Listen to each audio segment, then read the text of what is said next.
Congratulations, sir. You are a mega winner.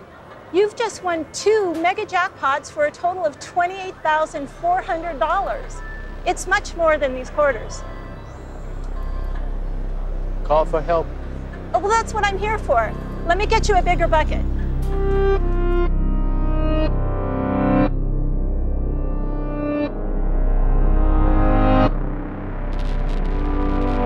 Welcome to Twin Peaks Rewatch. From Idle Thumbs, I'm Chris Remo. I'm Jake Rodkin. This time we are discussing Twin Peaks The Return, Episode 3. Yes, this episode was written by Mark Frost and David Lynch. It was directed by David Lynch. In the tradition of Twin Peaks having inexplicably annoying air times, this first aired on the internet on May 21st, 2017, but first actually aired on television on May 28th, 2017. Yes. In this episode, Cooper takes a strange journey before being sucked back into reality in the place of a manufactured body double named Dougie, somehow delaying Bad Coop's return to the Black Lodge. Hawk makes little progress in his investigation, Jacoby paints some shovels, and news of Cooper's return reaches the FBI. That is what it is. That's what it is. I really liked this episode. Nice. Yeah. Good. I also did. This episode felt very different to me than the previous 2 episodes. Yeah, the previous 2 felt like one really long episode. And that one episode also felt like you could very cleanly we spent a lot of time in the last 2 episodes talking about how you could relate the sort of tone and pacing and even a lot of the aesthetic occurrences in those directly to a lot of David Lynch's movies between Fire Walk with Me and now. This episode is the first one to me that felt like David Lynch was actually pushing the boundaries both of Twin Peaks and maybe of his work out in a bunch of different directions that he hadn't before. I don't know if that's true or not, but especially the stuff with Cooper in the beginning of the episode just felt intense and style heavy and just weird in a way that it went. Do you want to just start off with that? Yeah, I think so. And then on the other end, I guess the Dougie stuff was its own other thing. Yeah, I mean, it's worth probably mentioning now, Kyle MacLachlan is putting in a hell of a job on this series. He is now playing 3 characters. But Cooper is also a different Cooper than we've ever seen before. He's essentially playing 4. Yeah, he's essentially, yes. Yeah. He has so far played 3 characters, none of whom are the Dale Cooper we saw in Twin Peaks. That's exactly right. Yeah. And it's awesome. Impressive, yeah. Yeah. I really think of them as different characters at this. Yeah. Which is crazy because, there are often there are times where I'll see a movie with, just an actor and actress in it, and I can't think of that person as anything other than whatever they're known for. Mm-hmm. What's funny about this episode, or these episodes, is that he is playing characters that in some cases are actually the same guy. Right. And I never have that problem in my brain where I'm going like, oh, it's just Kyle MacLachlan. Like, he's really nailing it. It's great. Anyway, so this episode opens with an extremely extended sequence of Cooper in, I guess, the Black Lodge. It's not hard to really know because Cooper, he in the last episode, one of the last things we see when Cooper is in the Red Room is the arm who is now the tree yells basically non-existence as a phrase at Cooper, and then sort of the fabric of that space, which is already tenuous and unreal, starts to fall apart, and Cooper, the floor starts shaking apart and Cooper falls through it. But then he falls through the glass room in our world before that was the end of last episode, and I had thought, oh, he must be transitioning to somewhere sane and known. Yeah.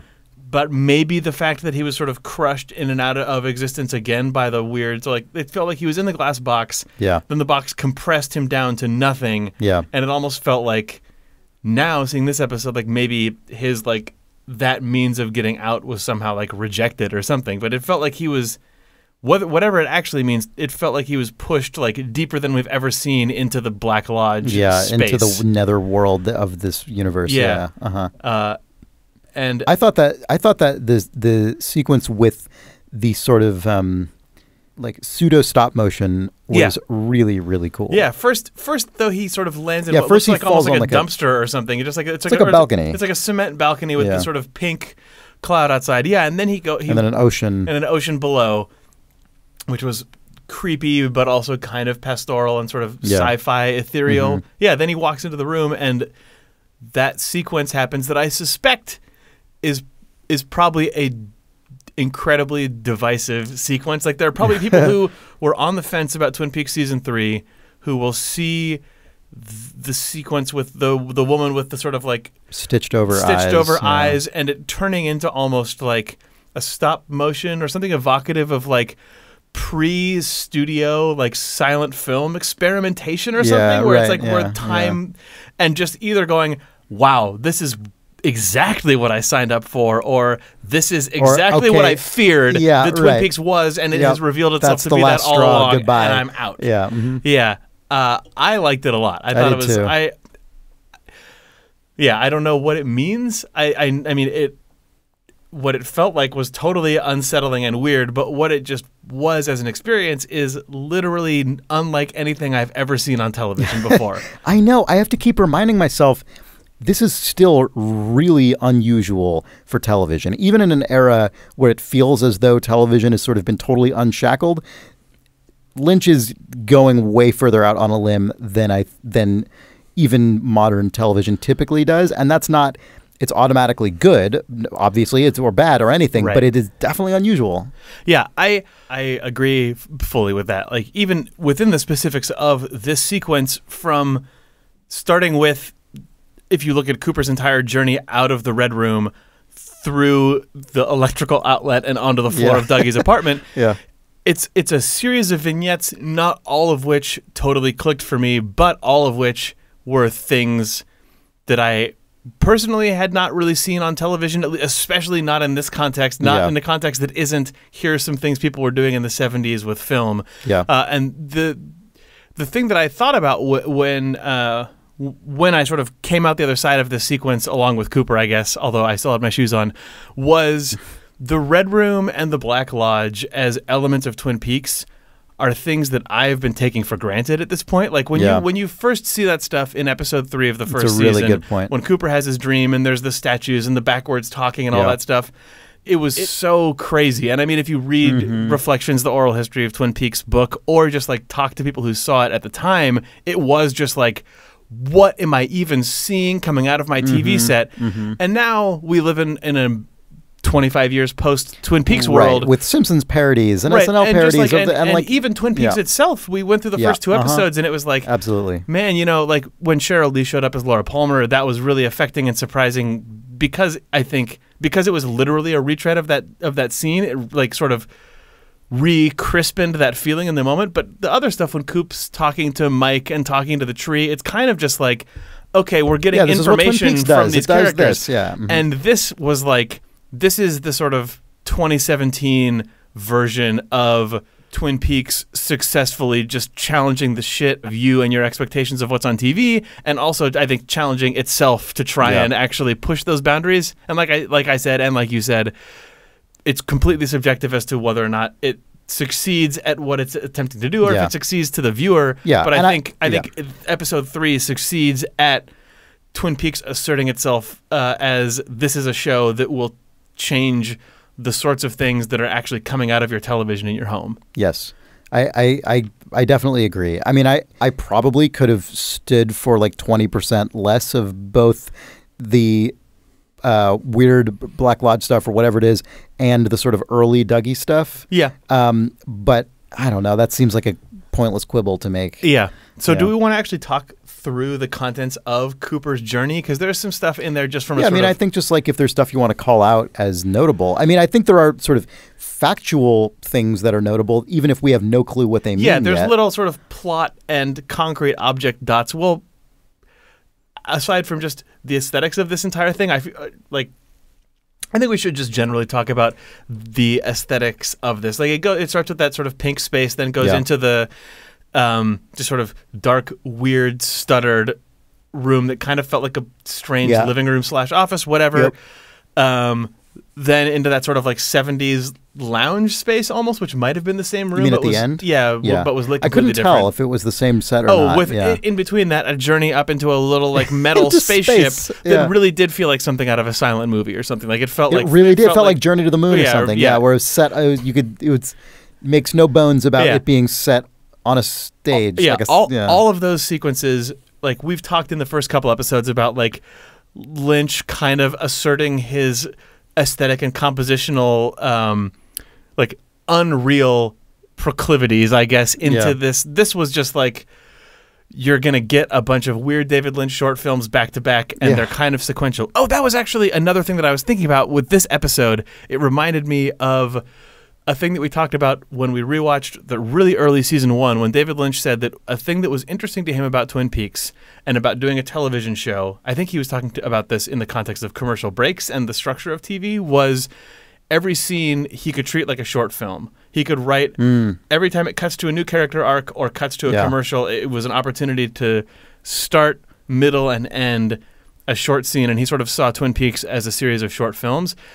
This episode reveals season 3 to be a season to which that sentence could apply, but in a completely different way. I feel like it's becoming really clear that this 18 hours will not be a sustained Fire Walk with Me, nor will it be a sustained retrospective Original look at Twin Peaks, at Lynch's Yeah. looks, or a sustained retrospective on Twin Peaks. It will actually probably be David Lynch doing between 3 and 7 short films that then get intercut between that as Twin Peaks that sort of as a collage will tell the story of whatever the heck story they're telling. And this episode felt way more concretely like it was that, but it kind of made me look back at episodes 1 and 2 and go, okay, I think that might be what's going on. And again, that's a good interpretation. Whether you like that or not, it's maybe kind of a hard thing to like, but it's interesting and cool, and I'm into it personally.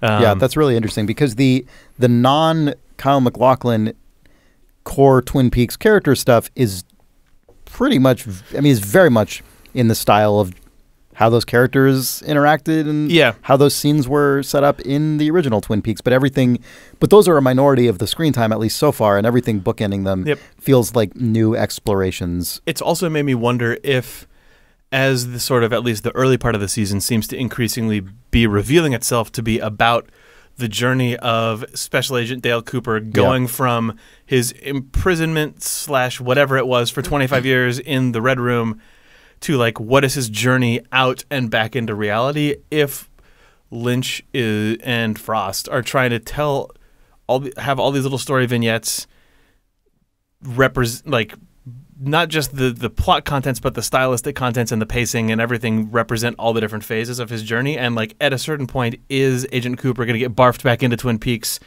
and it is going to fold back together and be more cohesive, and we'll see fewer of these until maybe reality starts fragmenting at the end. Right. I don't know. I don't know. I have no idea either. It's like at this point, each it stage seems of impossible to predict. Yeah, just we're now in a place though where every stage of Cooper's journey almost has a different. It feels like it's a different movie. It's like a different movie. Yeah, exactly. Yep. It was another version of a way to keep me on the edge of my seat watching what the heck was going on, because it just there was no way to predict what was happening. Like when he climbed up the ladder, I did not expect him to be in a tiny space capsule made of like a piece of sheet metal that you'd build a shed out of. Before that woman electrocutes herself out of existence, and then the face of Major Briggs floats by and just says Blue Rose. So, I mean, we should probably, I feel like we should just, for the sake of having it on the record, we should note some of the, because I will say this series, while dispensing with a lot of sort of convention and expectation, is also really indulging Twin Peaks lore in a pretty straightforward way. And it's probably worth just I'm enjoying the way that this show integrates that stuff far more than their previous attempt, which was Twin Peaks season 2. Mid season 2, yeah. But it's still, part of that also is that there's just really concrete things floating on top of what is otherwise not. You mean like the face of Major Briggs floating on top of the galaxy? Well, what can you do?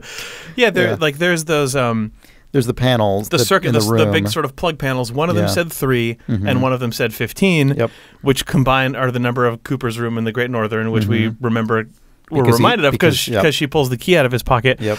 I thought it was interesting that when he first tried to go into which one did he try to go in first? What did he? I think he tries to. He sort of gets interested in panel 15. Right. He becomes really preoccupied with panel 15, and the woman is like distressed by this. Don't go in there. And then she sort of guides him to panel 3. And I thought it was the same one, but the number changed. Oh, is it? She guides him up out of the room, and when he comes back in, I didn't know if the number 3. changed because the time had changed, or because there are two different panels, or because they changed locations. Like it made me wonder. Was for some reason the one that had the different number on it related to the other Cooper, and now like something has changed that makes him pop out in Dougie? I haven't Who the knows? Slightest clue. No one knows. The number changes for reasons. Yeah. Also, when he comes back into that room, he's not accompanied by that woman because she got electrocuted and flew off the thing. But there is a woman there who's the actress who played Renette Pulaski.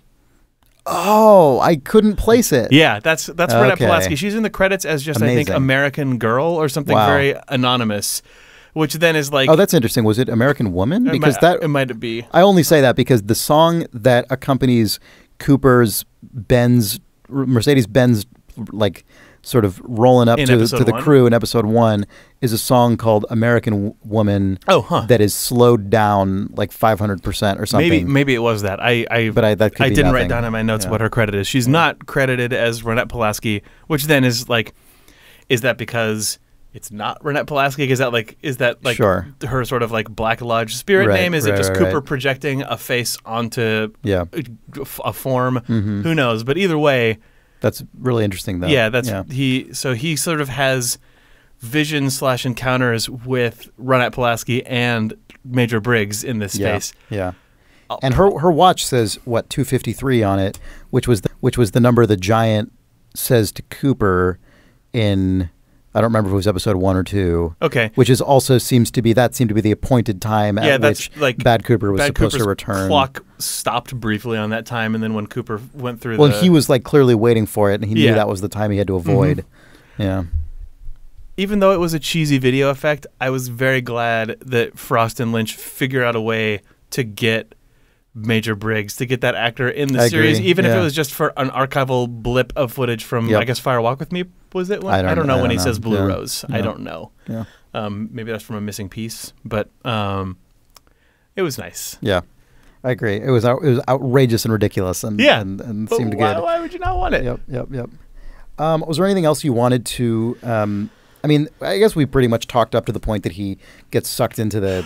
Which is fantastic. Yeah, I know, with the shoes left behind. Oh, so good. It was like that. The actual effect of him going in was like the height of all Twin Peaks effect aesthetics combined into one. Because like Cooper bending and getting sucked into the socket looked stupid and deliberately 2D, but at the same time, it was really meticulously done and probably a really complicated and annoying effect to get right. The way he sort of like disappears. But yeah, then just ending with the two shoes just left behind. Yeah.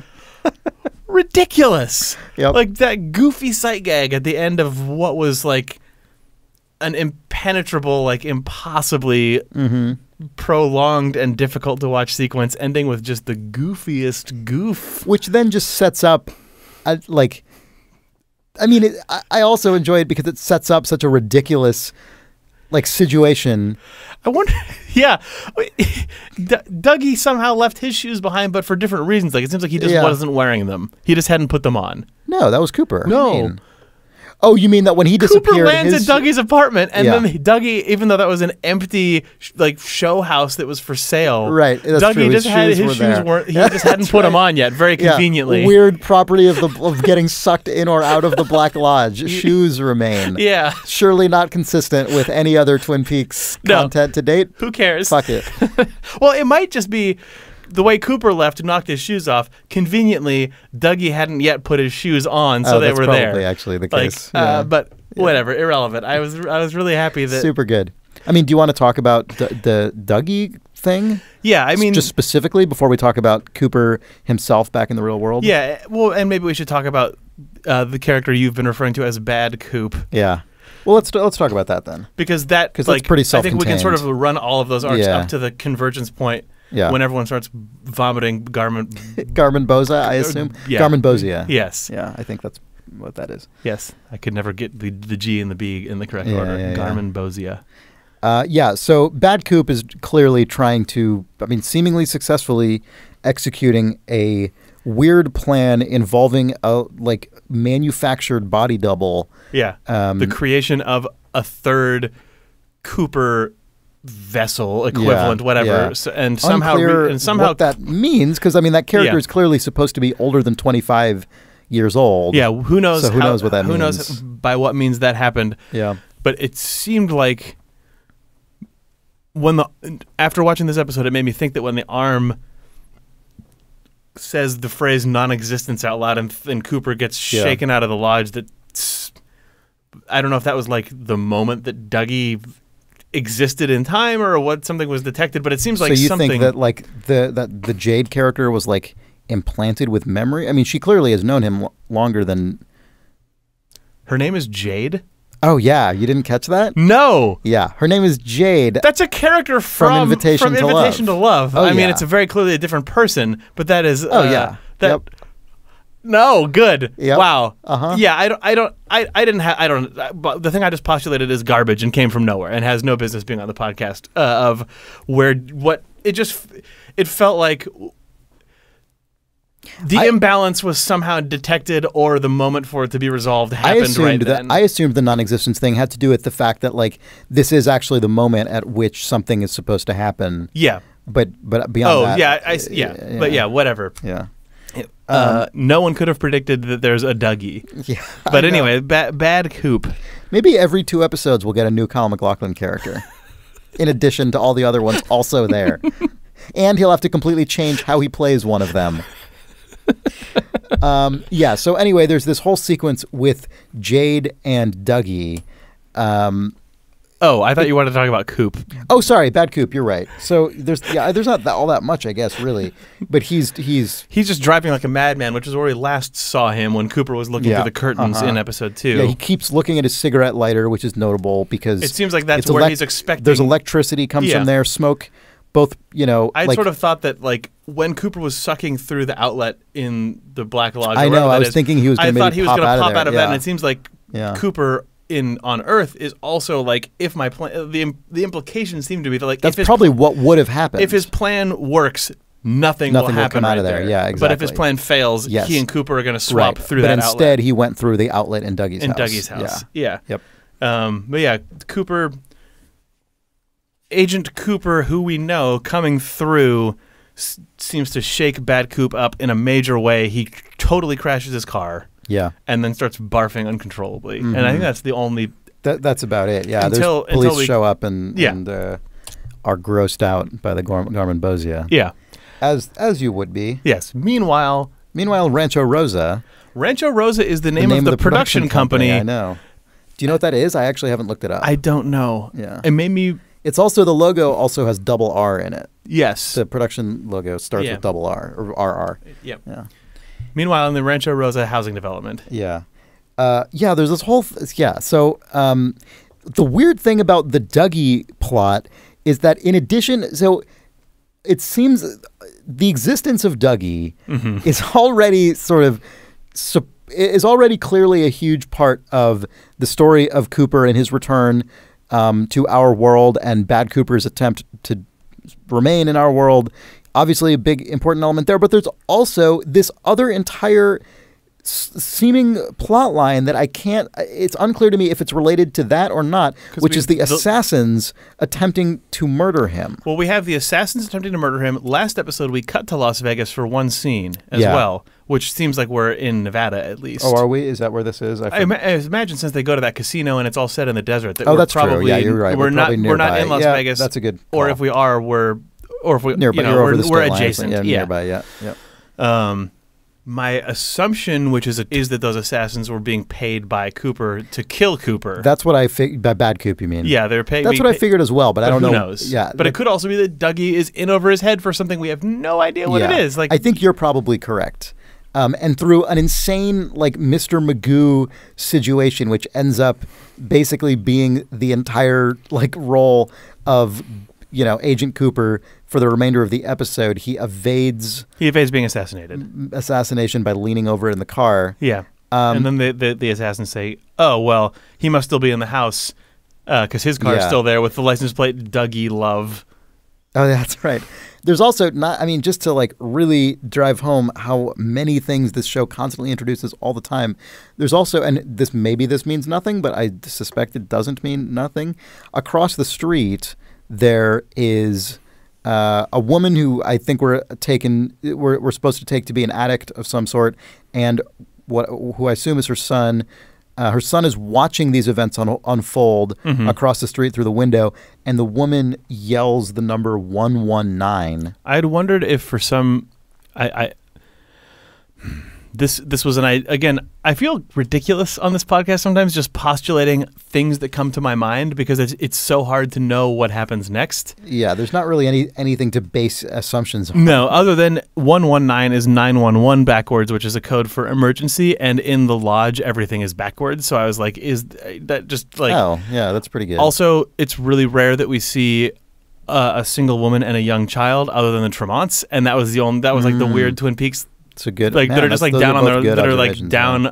like they feel like two people who are like societally encoded to be like on hard times. And this is a way more extreme version of that. But the combination of that pairing and a number that, if you flip it, is the code for emergency were like things that I thought about, but for no reason. Sure. No, I mean that's I got nothing else. Yeah. So, do you want to go on to Cooper now? Oh well. I think we should talk about Dougie and Jade for a minute because go for it. Well, I mean, the story seems to be that Jade is probably a prostitute that Dougie has paid a couple of times because she seems familiar with him. Yeah. I was very happy that Jade was in this episode because a thing that Twin Peaks was, I think, especially good at in the first season and has been arguably not good at so far is having all of its complete madness cut through adeptly by a normal person. Yes. And Jade just being like, what the fuck is going on? Like, what is wrong with this? Like, it's really nice to have like, a person, I have things to do. Yeah, to have a person come in and do that because it kind of takes the pressure off you as an audience member. Just go, to be be the straight person. Yeah, like I'm not crazy.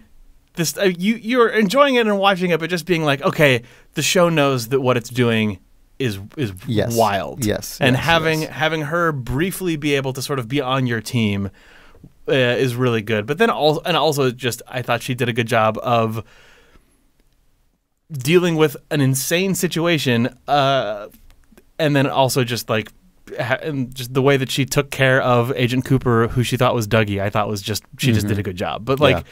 Having a just three-dimensional seeming human, yes, that's a really good point. Show up in the was also a really nice cleanse after like you need that decompression. Like 20 minutes of utter madness, the craziest stuff to just have her be like, whatever this is, I'll clean you up and take care of you. Yeah, but then I'm gonna go. Yeah, I'm gonna leave after this. Yeah, yep. And that was really good and like. That role is probably a fairly thankless role. Just like you're a prostitute character who's maybe going to only be in this one scene. Although, man, what if she comes back as a character named Emerald now? Oh my God, yeah, I forgot about that. Yeah, it was interesting. I didn't know that her character's name was Jade. That means that both Jade and Dougie are she refers to herself in the third person. Right. Yeah. Both Jade and Dougie are reused names from Twin Peaks because Dougie is Doug Milford, which is the name. He's the mayor. He's the or is he the other one? Is he the editor? I think he's the editor. He's the editor of the Twin Peaks Gazette. Yeah. And Doug Milford, aka Dougie, is also the main character of the Secret History of Twin Peaks. Right. So it seems weirdly deliberate that name would come up a second time, but I don't know why. They have it's zero clearly things. intentional. Yeah, they have. There's nothing in common yet that we have know. no way to know why that's the case. So again, the way that just weird plot gets dabbled out in weird reoccurring things. Yep. Oh, Jade. Yep. I didn't catch that, and I'm really happy about it. So I guess the next big thing is Cooper goes to. Yeah, I thought this was incredible. I thought this was like funny and utterly heartbreaking and just bizarre. Yeah, Cooper's time in the Silver Mustang. Cooper's time in the Silver Mustang Casino, I thought was, and his time with Jade, honestly. Yeah. Like, one of the things so we've mentioned on this show, just in the last couple episodes, that, and on our episode on Fire Walk with Me, we've talked about how the perspective of Fire Walk with Me seems to treat Leland and Bob and the sort of child abuse of those characters differently than the mainline show does, right? Mm-hmm. It's sort of like, it's obviously still very steeped in the lore and the mechanics of Twin Peaks as set up in the show. But as a film, that movie takes a much more of a metaphorical approach to sort of child abuse and sort of framing this stuff. Now, the Dougie stuff in this episode is played for comedy in a way that obviously and correctly the abuse of Laura Palmer and murder of Laura Palmer never is on either the show or the movie. But I will say that I think it was very intentional that Cooper, in his sort of addled state, which I assume that mechanically in the show is a result of him spending 25 years in something that is sort of like a psychic coma, I would imagine. Like, he doesn't really interact with people in a normal way. When he comes back to reality, there's also nothing to anchor it. Grounding him at all. Yeah, exactly. Yeah. So yes, I understand that obviously mechanically in the story of the show, there's all these other reasons. But I think it was very intentional, and to me it was very effective that this elderly, like, we also as viewers have not seen Agent Cooper since he was a young man. And Kyle MacLachlan, to be fair, has aged very well. He looks great, but he's definitely visibly an older man. And putting him in a casino, which is a kind of place that is sort of, I think, famously predatory towards especially older people who often have fewer friends and family members around them as support systems, easier. If you just go to a casino, it's often really sad to sort of wander around and see older people pouring their life savings into. Encounters those people in this scene. He absolutely does. And the none of the casino staff, none of the structure of that place wants to help him, even though he's clearly in absolutely no shape they're doing the bare minimum to facilitate his winning because he's winning, but you get the feeling that if he was losing or did nothing, they wouldn't do anything. But even when he just has $5, who goes into a casino with $5? Right. He goes into a casino with $5, takes it to the woman. She's like, this man is clearly not in a state to be doing this, and all she does is sort of like give him. Yeah, sorry. What I meant is the fact that he's winning is not even like necessarily rewarded or anything any differently than him changing the $5 or him being very lost when he talks to the security guard at the beginning. Like, he's getting basically no emotional or human support. Yeah. And so that, like, through any of it. Right. And so simultaneously, this whole extended scene was obviously on one level just like funny, and Kyle MacLachlan played it really well, and it's sort of just weird to see Cooper in this situation. Yeah. But also the whole time it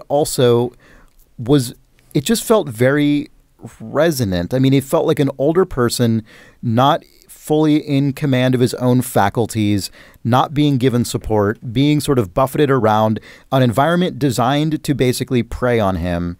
And it with a character who has been isolated from the world for decades, has no immediate support structure. Like, it really felt potent to me, not quite to the degree of the sort of Laura Palmer related stuff in Fire Walk with Me, but it felt cut from a related cloth. And it was in part because it was also played for laughs. It sort of gave it this really rich like dimensionality and just made the whole thing feel heartbreaking and bittersweet to me in a way that I would not have expected to feel. Yeah. It's it being funny but hurting you at the same time as you're watching it was good. Yep. Yeah. And then he wins a bunch of jackpots. By following a little goofy computer effect. By following a little like window of the like red room like image. Yeah. him seeing the guy say hello and then mimicking it, and then just deciding that that's what you do. Yeah. Like, just the way that they've chosen to portray Cooper coming out of his stupor, or not coming out of it, or staying in it, but just like him trying to learn from and replicate the behavior around him was very well done and also sad. But yeah, this Kyle MacLachlan does a very good job. Kyle MacLachlan is killing it. Yeah. Oh, one Cooper observation that that just coming at this, I could talk about that stuff forever. Oh no, but this is just a funny thing that I found in my notes, which is a thing that Dana said when we were watching the episode, which is just, why is he shuffling and walking so slow? Maybe she said maybe Dougie's shoes don't fit him, which oh man, is, that's really funny. Like, yeah, I would totally believe that was the reason that was given, because like that's not how Cooper moves when he's in the Red Room at all. Like, he's in that same stupor. I who knows if it's the Dougie shoes don't fit, but I thought that was really funny. On that vein, I need to give my wife Sarah credit for bringing up that casino stuff, which I've just been not able to stop thinking about it because it hit me so hard. No, that's really good. So Hawk, there was just sort of a little scene with Hawk, Andy, and Lucy sitting around this table full of mountains of evidence printed out. And this, I was not crazy about the first half of this scene, the sort of like, who's on first?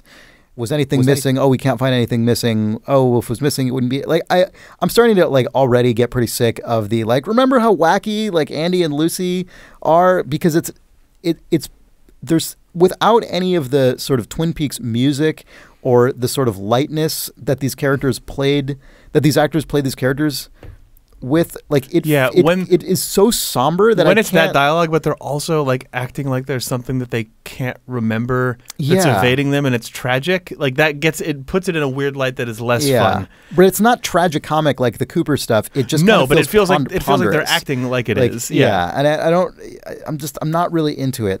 Hawk, it just needs those brush drums in the background. It would actually go far. It would go far. Yeah. Hawk, though, I think, is or Michael Horse as Hawk. He's tuned in. He's really, I think he's nailed, because he's got this sort of like contemplative, somber attitude, but one that fits his character, because his character has always been a bit more like toned down than the other members of the sheriff's department. Hawk has been like the still waters run deep character of the sheriff's department. Exactly. Yeah. And also the continued absence of Sheriff Truman, who I guess is a permanent absence from this show. Yeah. Seems to. At least of the old crew, Hawk is shouldering some responsibility. When Cooper comes up, he's like, I'm the most senior person on the sheriff's department who had anything to do with that case. So like, it's like, I sort feels of like I buy it from him more. It's on him. Yeah. And I also, I really appreciated his, like, he's going through what the log lady told him in his mind, and he's like, got something to do with my heritage. And Lucy is like, Hawk, you're an Indian. Yeah. I know, Lucy. Yeah, I know. Like that interaction between Lucy and Hawk totally, like, I really enjoyed that. Acknowledgement of it also helped like take some of the dumb air out of that prophecy, at least. Yeah, and exactly, that's what I mean. Yeah, it was totally. good. Yeah. Also, I thought all the stuff with the bunny was good. I did too. Again, like, 5 seconds more between each sentence than I want, and like I just kind of wish the whole thing was tighter and funnier. But whatever. It hit a good Twin Peaks point of being a Twin Peaks Returns point, I guess. Of it's a callback to a now notable among fans line of Cooper saying, "I'm holding in my hand a box of chocolate bunnies." I like the actual. Like, but the fact that they have the bunny in Cooper's police file, which means that they like cleared out his hotel, and that these characters are actually pondering over it as being meaningful. But see, the thing is, it totally could be. I know, like that actually felt really good. Yeah, like that, I really like the combination of the throwaway / esoteric and just like hitting it with legitimate like police procedural grade contemplation. This is a show where creamed corn is like a major element. It's good. Like, I thought that was good. Like, Hawk, I agree. I totally so agree. that Hawk even did. He's like, it's not the bunnies. It's not the and then bunny. He's like, is it the bunny? Or is it the bunny? Like, geez. No. It's like that. I mean, that because as a viewer, every every time he said no, my internal answer was like, but it totally But it could be. Like, the fact that Lucy ate that bunny could actually be the thing that's missing. Yeah, like, for reasons that we couldn't even possibly imagine. Yeah. Yep. But yeah, it was good to watch Hawk go through the same, just like, Yeah. Jacoby spray paints a bunch of shovels. I really feel like on this his like shovel painting device. Yeah, on his hilarious like. This could easily end with Jacoby just going to Burning Man with Jerry Horn. Like, I hope it does. It could, right? Like, whatever. Yeah. Someone comes in and they've also got a flamethrower that they attach to this thing, and then his Jacoby's whirling shovel machine just takes off to go to the Black Rock Desert, where they meet Dougie. Right. We got to talk about a couple more Dougie things also before we get to the FBI thing, which is Dougie is wearing the ring from Twin Peaks Fire Walk with Me. We entirely forgot to talk about Dougie in the Red Room. And Dougie says, my arm... Holy crap, Dougie's arm goes numb. That's the first conversation between Dougie and Jade. Yes. Which I think both Burnett and Laura's arm go numb when they're wearing the ring before they die. Yeah. Dougie, goes to the Black Lodge, Mike is told that he was manufactured and then for a purpose. He withers away starting with his arm, and the ring falls to the floor. And then he just pops and disappears and turns into a little brass sphere, which Mike then just picks up along with the ring, I think. Yeah, well, so it's a complex sequence. So his arm shrinks, the ring falls off his shrunken finger. His head is replaced by an orb, which then... And some smoke effect. Yeah, which then itself turns into kind of a weird head thing that looks like the head on the tree/arm, which then is condensed into a small bead, and then Mike takes the ring and the bead, or just the ring? He takes the bead as well. And puts them on a table. Which at first I thought was the Formica table from the film, but it's just another table that's just made of marble. Yeah, so is that the last we ever see of Dougie? It could be. Could well be. It could well be that Dougie served his purpose. I mean, that is stated. He said someone manufactured it for a purpose, but it is now fulfilled. Yeah. So that was... I also kind of appreciate that the actor who plays Mike is like seems actually baffled by a lot of what's going on. I really, to your point about Jade, the importance of Jade as kind of audience surrogate. Yeah. I'm kind of relieved that even in the Red Room, the shit that's happening is like, well, this isn't actually supposed to be. Yeah. This is not what's supposed to happen today. Like we had a fucking schedule here, and this is not it. And Cooper fell in that swimming pool, and then.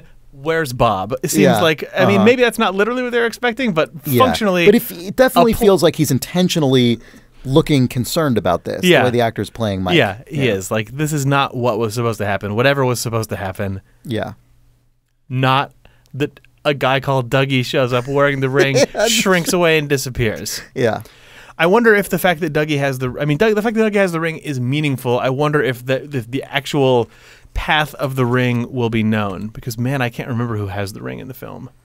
Sorry, audience, that I don't remember who ends with the ring in Fire Walk with Me, but that's surely meaningful. Yeah, because the ring is on Dougie's hand now. We'll figure that out. Yeah, we will.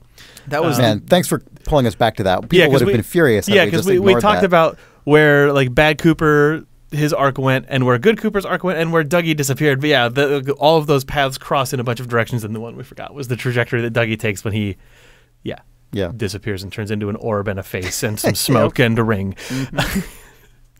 Were his shoes left behind? I don't think they were. I don't think so. What if there was a pair of shoes right there? It wouldn't have made sense. There'd be too many shoes there. No, he left his shoes in the house. Yeah, everything. That's true. Oh, shoe right, continuity is maintained. Yep. All shoes accounted for. At the end of this, there's going to be 3 pairs of shoes, because there's going to be Bad Coop's shoes, Good Coop's shoes, and which are in that room with Ronette Pulaski and Dougie's shoes. Yeah. Hopefully the final shot of Twin Peaks The Return is Ronette Pulaski putting Cooper's shoes on like a little kid wearing mom and dad's shoes and tromping around that room. All right, so at the FBI, Albert we just get a cut to Philadelphia office. Yep. When it cut into Philadelphia, were you excited? I actually did not. I didn't connect the dot because this show has like thrown so many different like establishing shots and locations. Yeah, and I think it was only... It's not talked about very often that Gordon Cole's out of the Philadelphia office, but then it was in Fire Walk with Me. In Fire Walk with Me, it was. I didn't draw that. But then surely when it cut in, you were stoked. Yes. Seeing Albert and Gordon Cole. Yes, seeing Albert and Gordon Cole again, the best. Yep. Like super good. It was actually cutting into them felt even more than some of the other characters. Like, I was just like, it has been so long since I saw you guys. And I think it's because their involvement in season 2 was reduced. Like, I associate them so much more, even though they were in Fire Walk with Me, I guess I associate them so much more with the early Twin Peaks time. Like Gordon Cole. I forgot how early Gordon Cole's introduced in the original series. He's on the phone in one of the first episodes, and then he shows up really early. The third agent who's with them is FBI agent Tamara Preston, who is the agent in charge of annotating and collecting the entire secret history of Twin Peaks. So she is the only new character introduced in the secret history of Twin Peaks who we've seen. Yeah, it explicitly starts with her saying, Gordon Cole asked me to go through the archivist's work and annotate this against my findings about Twin Peaks and against sort of Gordon's case file. So I don't know if her act of going through that was supposed to, I don't know, I don't remember if there's a date on it or not, and if her act of going through Gordon's file was supposed to take place before season 3 or after season 3, but she definitely is a character who at some point has a history with Twin Peaks and with the case in probably a slightly different way even than either Gordon or Albert do, because her job was just to obsessively look it all up. That's really interesting. Of course, when we come into this scene, they're doing nothing related to anything Twin Peaksy. Yeah, when we enter the scene, I mean, I could be wrong because the show this season certainly has no bones about connecting like 8 million threads all the time, but it opens with what I'm currently assuming is basically a throwaway gag, which is the congressman's dilemma. It's Cole and Albert Rosenfield discussing this like murder case of a man murdered his wife or something, and the evidence on display, like in increasingly sort of ridiculous kind of progression, is various photos of women in like swimwear and stuff, I think, a boy, a gun, and then a jar of beans. Yeah. To which Cole exclaims, "The congressman's dilemma." Yeah. And that's that. And then it's And then Agent Preston actually sort of brings us back home by starting to show photos of the couple who were watching the box. Right? That's right. Yeah. She's like, we don't know who owns this building. We didn't know what this is like a crazy thing. I actually wasn't certain until that moment if those people were actually physically murdered in the real world. Now we know they were murdered in a messed up way. Isn't that what Gordon says? What the hell about? Yeah, he goes, "What the hell? What the hell?" Yeah. Knowing, because she outlines all the stuff that was in the room, and they all seem sort of surprised by the operation existing at all. Yeah. Including the interesting they have the fact SD that, like, cards too, right? Yeah, a thing I thought was interesting was that the cameras are actually able to pick up some like blips of what is happening inside the box. So like for a few frames at a time, I had thought that it'll was have a true. weird body, right? And we sort of, this scene sort of explains why they have so many cameras, because it seems like basically almost a roll of the dice, or if not, there's some mechanism. Only one camera had any of it, and even then only for a few frames. Right. And so they basically, like, the setup of that room was to get as much redundancy as possible to increase the likelihood that anything will show up. That tracks with the one thing that you see the guy whose job was, because he gets the phone call and they say camera 3. Right, and he has to go and then he replace takes the SD card and put it away, where it's like, okay, let's get this out of the room and under lock and key because it might have some frames on it. Okay. Which is confirmed by the stuff from Agent Preston. Anyway, someone then, I guess Cole's secretary, shouts at him. I thought this was incredible. "Cole, on your phone. It's Cooper." Like, on your phone. Who would ever say that in that way? I love that his secretary apparently talks like he does and has the same relationship to technology that David Lynch himself seems to. That's such a minor thing, but I really enjoyed Cole on your phone. It's Cooper. On the Inland Empire DVD release, there's like these interviews with David Lynch, and one of them is like asking him about watching movies on your telephone and on your like cell phone and whether that's a good thing or not. And he has this rant that's incredible. It is a bad thing. And well, yeah, I know, but I just mean in his response. I mean, yes, is like it's such a sadness to he's watch, so agitated. Watch a film on your fucking telephone. Get real. And he gets like increasingly agitated as he goes through this, and it is one of my favorite things in life, and this just really reminds me. It's so good. Sorry, to get back to the actual television show we're watching. Sorry, I'm just going to keep hammering on this for a second. Just to further like paint the Gordon Cole like portrait, we are then shown the rest of his office, which includes an absolutely massive photograph of an atomic bomb mushroom cloud, and on the other side of the room, a photograph of Franz Kafka. Yeah. So there's just this like this scene. Was just like candy, just Gordon Cole catnip. I thought it was amazing. Yeah, it's so I don't know if you noticed this or not, but the place that they say that they found Cooper is in South Dakota. South Dakota, yeah. Which is the wrong Cooper. Right. Yeah. South Dakota is where Bad Coop crashes his car. Yeah. So is it Buckhorn? I don't remember, but they say it's in South Dakota, and that's so the trail. Dana's the one who pointed that out to me because I was too dense to notice it. But when they get all excited about Cooper, my assumption was, oh, the casino security or something has found it. But what actually it was the cops who arrest Bad Coop for getting in his car accident, for sure. Yeah, that then gets called up to the FBI because he's been operating in real life under the name Dale Cooper this whole time. That'll be interesting to see in the next episode of Twin Peaks Rewatch. Buckhorn is in South Dakota. Okay, so that's all. Yeah, okay. Yeah, he's been operating around Buckhorn for a while. Yeah. Yep. There's also just some classic Gordon Cole mishearing. Yeah. This is something that Sarah picked up on that I didn't. And I think she said she only picked up on it because this was the second time she'd watched this episode. Yep. And Albert is like, South Dakota, seriously? And then Gordon Cole responds with, we can't put this on the radio. And she said, is that like Sirius, like HD radio? Like Sirius? Is he is somehow mishearing? Like, which is such a weird modern thing for, but also like satellite radio is something that is like totally targeted at, like, I feel like baby boomers, basically. So it's sort of weirdly... making a reference to Sirius XM? I think so. Yeah. I think that's what that is. I think he mishears seriously as like Sirius XM. Which is insane. It's so lame. What a weird jump. Yeah. Well, and then... Yeah, because then there's a much more direct one of these misinterpretations where Albert's like, oh, I've never been to Mount Rushmore. And Cole is like, it's good that you want to hurry. Like, it's just so... Yeah. It's so lame and ridiculous and absurd. I love the way that Lynch sells those mishearing things, though. I think it's very good. They're so dumb that they're easy to miss. It's the good version of Who's on First shtick, though. I feel it is the good version of that, in part because he doesn't hammer on, like he just rolls through it. He just yells it out and keeps going, and you don't really if you don't draw this like bizarre connection from Seriously to Sirius XM, then it just passes on by. Yeah. And it's sold already because Gordon Cole is an intrinsically hilarious character. Yeah. Yeah. Anyway, I just wanted to comment on that because it was so ridiculous.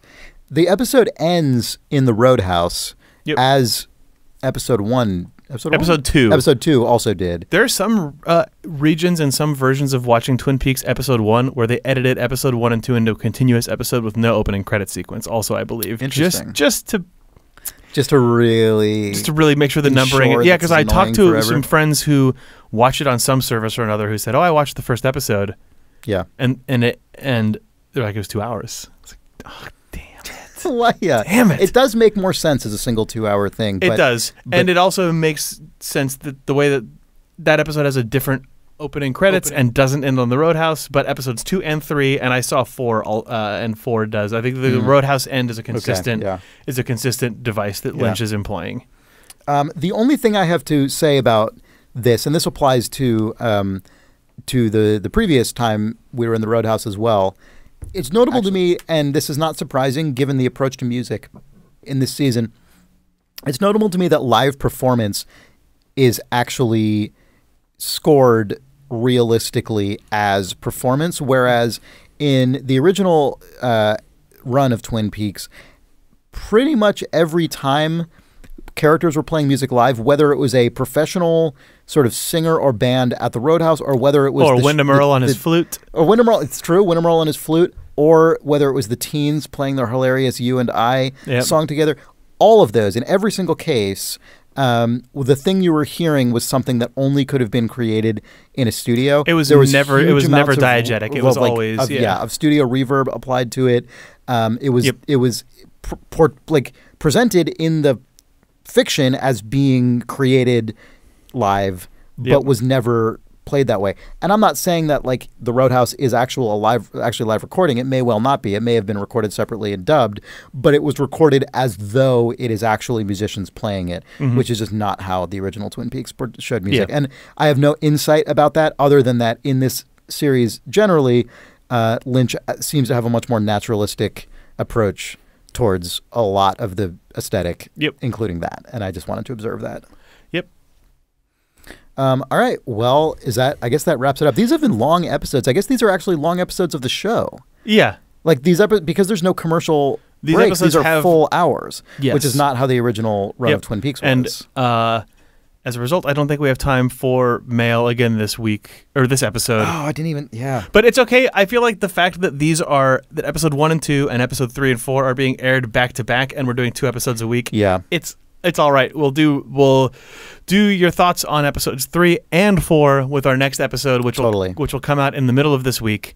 So if you've got thoughts on the season so far, on episodes 3 or 4, write us at twinpeaks@idlethumbs.net, and be sure to put the episode number or episode range in question in the subject of the email so that it helps us sort of sort out what's going on. Although, if you just do that, because then moving forward we'll be able to it'll just file things if you get ahead of us, etc. Tell a friend if you like this show. It means a lot to us. We've seen a bunch of people continue to spread the word on Twitter and forums and elsewhere, and it is awesome. Thanks for telling your friends about the show. Yes, thank you so much. Rate us on iTunes if you think we deserve it.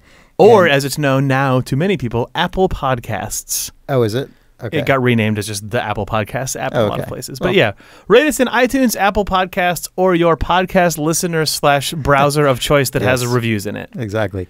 Our website is twinpeaksrewatch.com, and it's got links to all of our related stuff. I can't wait to come back in a few days and talk about episode 4. I can't wait to watch episode 4. I'm so excited for you to see episode 4. Everyone is like excited about episode 4, and I am just like burning up. So I can't wait to watch it. Can't wait to talk about it. Be back in a few days. And for Idle Thumbs, I am Chris Remo. I'm Jake Rodkin. Bye. Bye.